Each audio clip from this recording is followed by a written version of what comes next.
Be the Talk, episode 338, featuring John Janzen.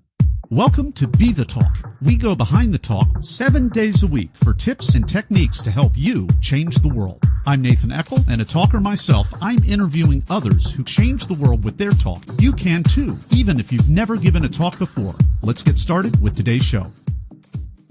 We are live with John Janzen. John, are you ready to talk? Yeah, ready to talk. John Janzen uses storytelling to get students to think about issues related to homelessness and poverty. John Janzen is the author of fringe play Blink's Garden. It's produced by Siloam Mission as an illustrated CD book for kids. John Janzen, welcome to the talk.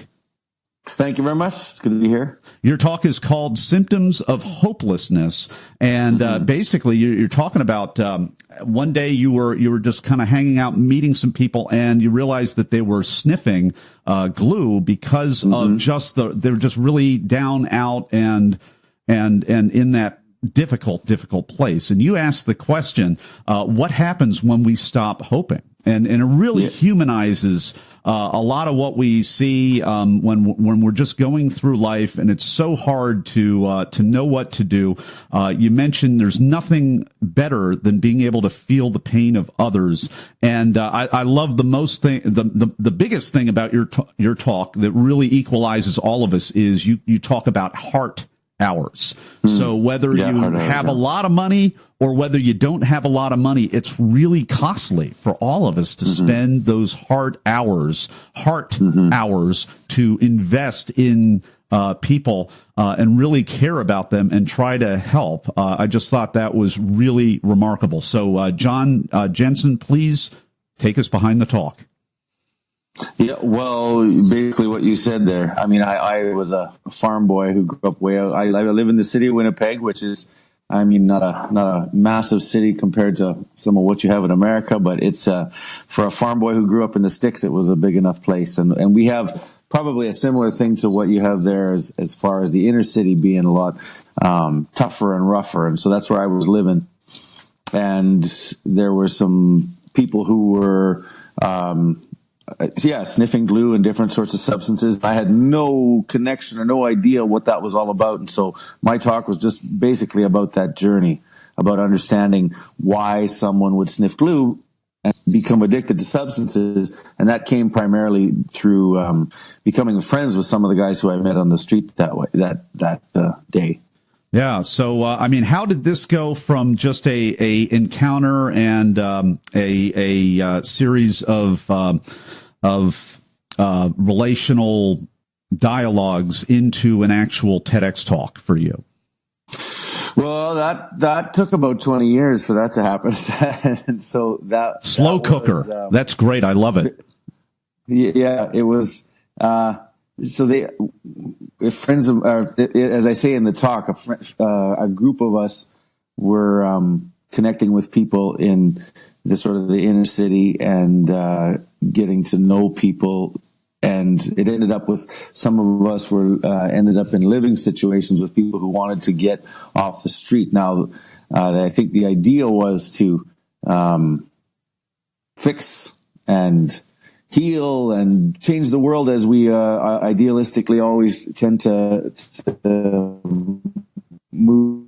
It was the living together situation sort of blew apart, and I don't think I said that in the talk, but it ends with me leaving and going to live in Japan for 12 years. So I left for a long time thinking that this was a hopeless situation and there's nothing that can be done, and I give up basically, and I'm out of here. But when I was in Japan, I worked with a development agency that would send me to places like Cambodia and the southern Philippines, and that kind of kept me. Even though things went really wrong in the first iteration of what was happening in the inner city of Winnipeg, there was this sense that something good happened there, and there's something important about connecting with people who are like you, right? There's something good and something growth wise that happens when you connect with someone who's not from your comfort zone or from your tribe or whatever. And so then when I was in Japan, I connected. I did that through this development agency, and saw poverty kind of in a different context than what I saw it in inner city Winnipeg. But basically, by getting to know people, as you start to learn about how these sorts of poverty are very different from each other, which helped a lot when I came back to Winnipeg, because I could see that the kind of poverty that was operative in places like Cambodia, at least the kind that I was connecting with, and the kind of poverty that's happening primarily in inner city Winnipeg, they're quite distinctly different, and they require different kinds of helps. And so, like you said, heart hours was what came out of that, because I could see that in Cambodia, to a great extent, bringing money was an effective fix, because in those situations, people needed wells for clean water and elementary schools. And so once they had the money to do those things, that would remove a lot of the barriers that were in place, and things could take off. But that wasn't as much the case in the inner city of Winnipeg, because here you definitely need the money.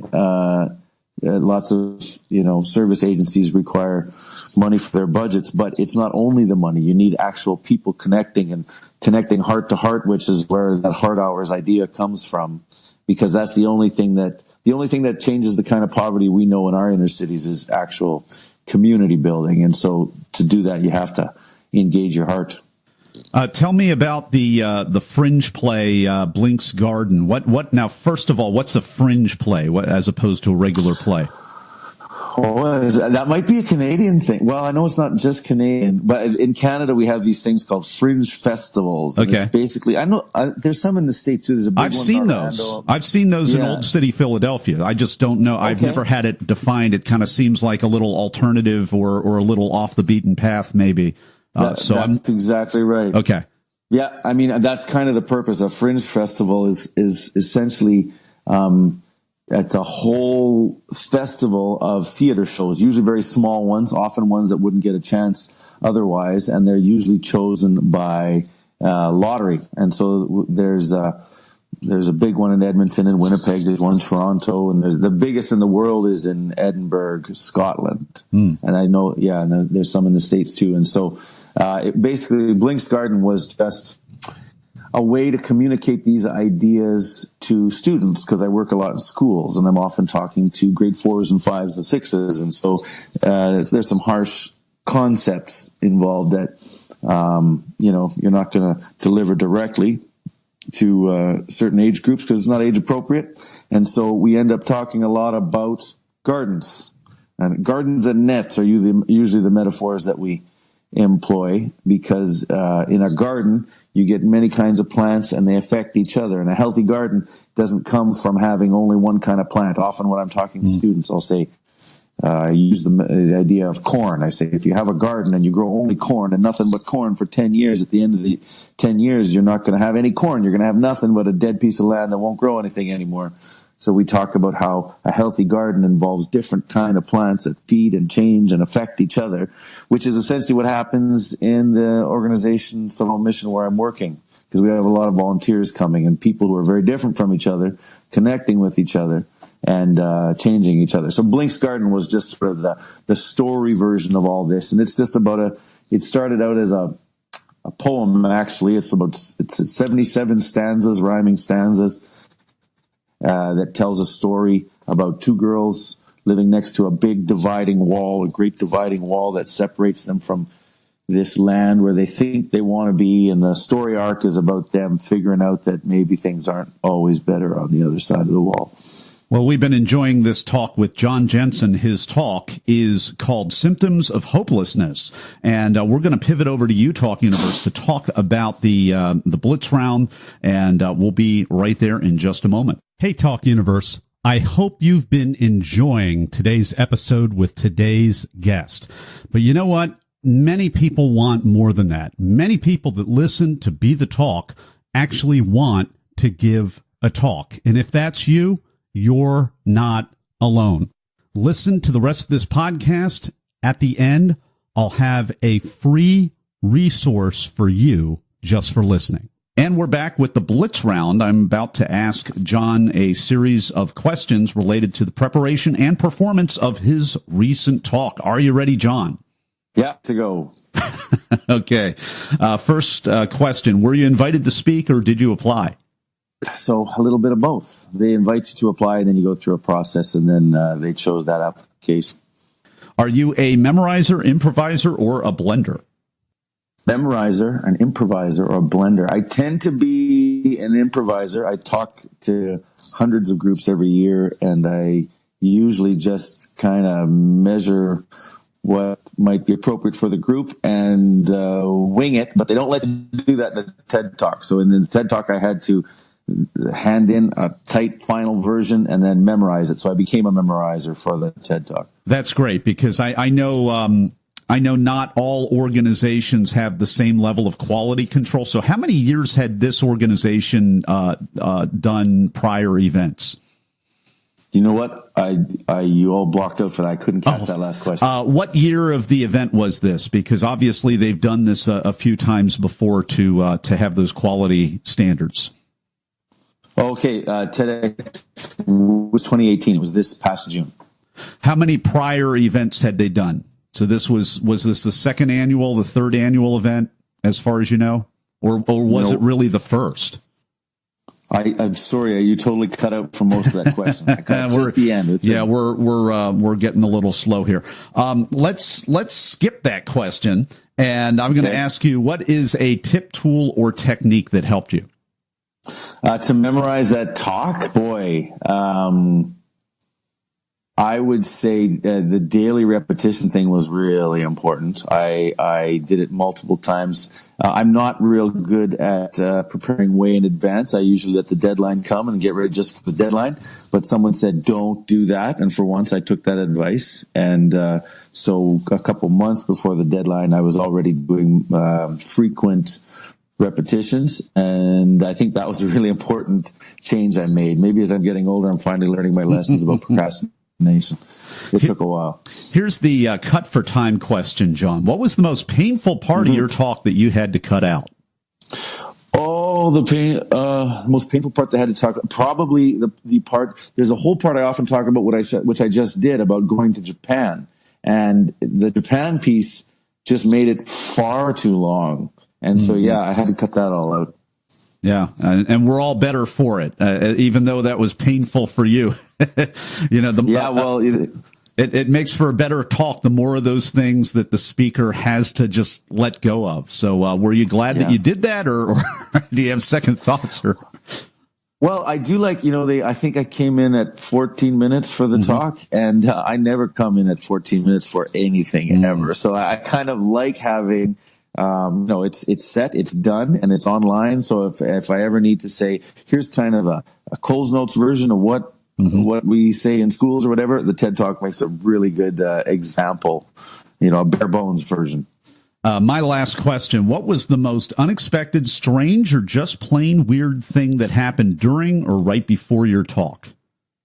A strange or unexpected thing. You know what? Maybe it was.